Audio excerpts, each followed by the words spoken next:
guys, welcome back to the channel. As usual, I am your host, sellssi, and breaking news reaching us is that unfortunately Kamaldeen Suleiman and Ransford Yeboah connect will not meet up with the rest of the team for the AFCON Under-23.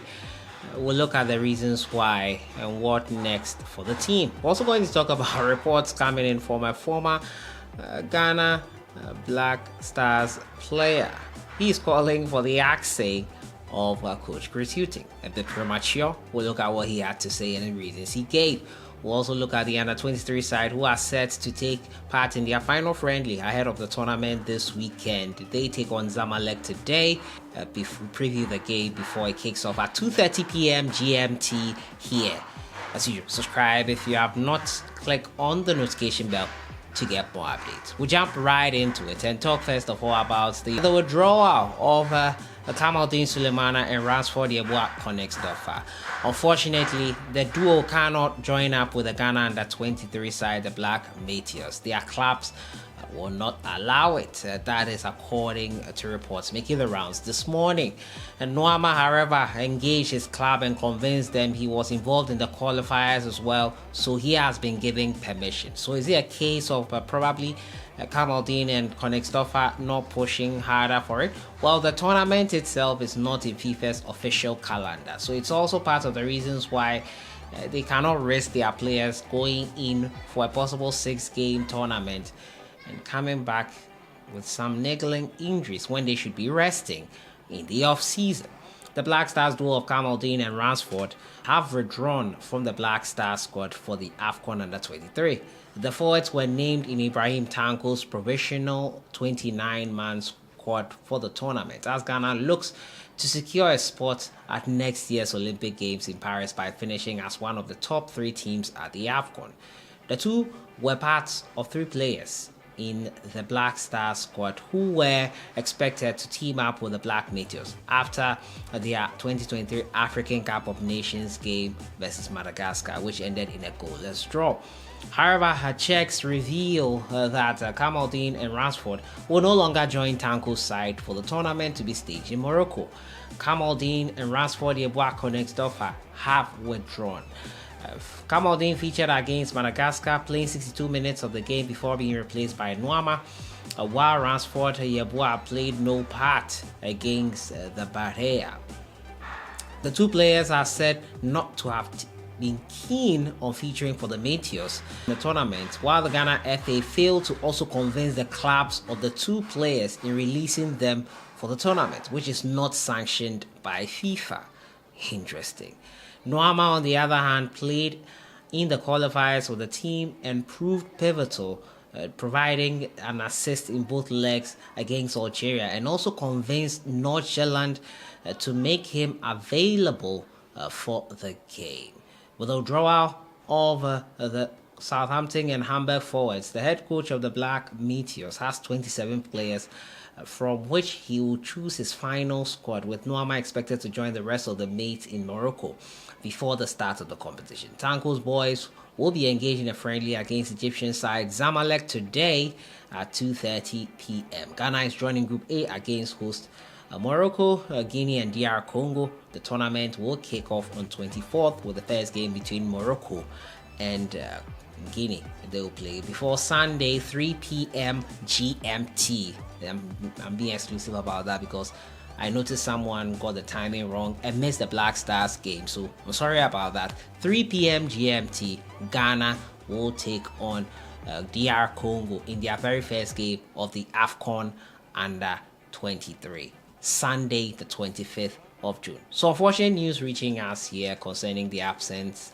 of these two Black Stars players, and it was because the FA could not thoroughly convince their clubs about this tournament, which according to what I just read is not sanctioned by FIFA. So the Olympic Committee, probably because this is a qualifier for it, why is an AFCON Under-23 competition not sanctioned or recognized by FIFA in that calendar? Their clubs cannot risk their players also getting injured and all that, so that is where we find ourselves right now.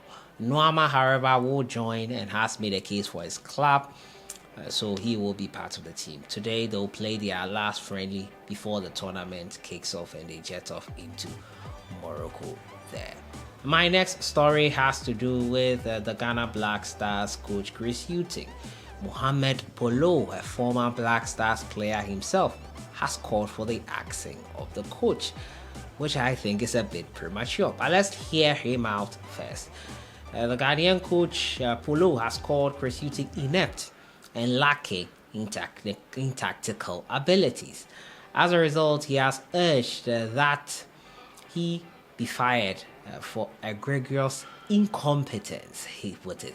He told Rainbow Sports that numerous local coaches play better football than Coach Chris Hughton, and that is where I think he might have it wrong. I think Coach Chris Hughton is a bit premature to call for his axing, but he has to get some of the blame for that poor showing on Sunday versus Madagascar. Late substitutions, tactics probably wrong, overestimated Madagascar, because why do you need two defensive midfielders on the pitch, and why are the instructions for them mostly to defend? It was a bit wrong. He got the tactics wrong, that's quite clear. The same way we praised him when he got the tactics wrong and corrected himself in the first leg, in the second leg versus Angola, I think there's the same way we have to also let him know that it did not work out and he has to do better. To call for his axing is a bit premature. But this is what Polo went on to say after comparing Hughton to the local league coaches. He says, in the local league, we have better coaches who play quality football and are far superior to Chris. Interesting. This should be a discussion. Witness the local coaches in Turmoil League. We observed the level of excellence they brought to their games. We witnessed the caliber of players they developed and employed in their games. These coaches are unquestionably superior to the current coach of the Black Stars.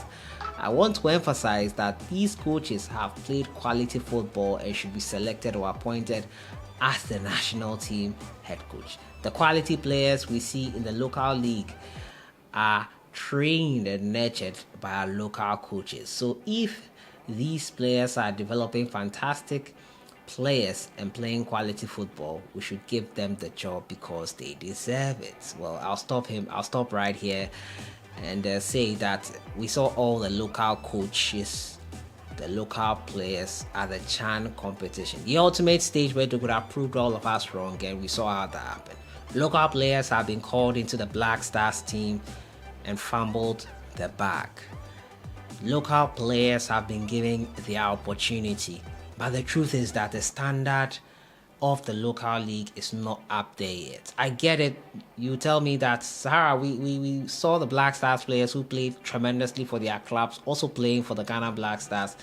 What do you say about that and see how poor they were? Yeah, you are right in pointing that out, but you would rather want quality players in your team from other leagues, because the local league, the quality is not there yet. I'm not bashing my own product, but that is the truth.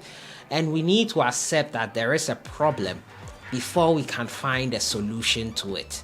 The local league is not there yet. Foreign players come into the team and don't perform. I feel that is a coaching and tactical issue which can be addressed. Players who don't play consistently also are playing full 90 minutes for the Black Stars.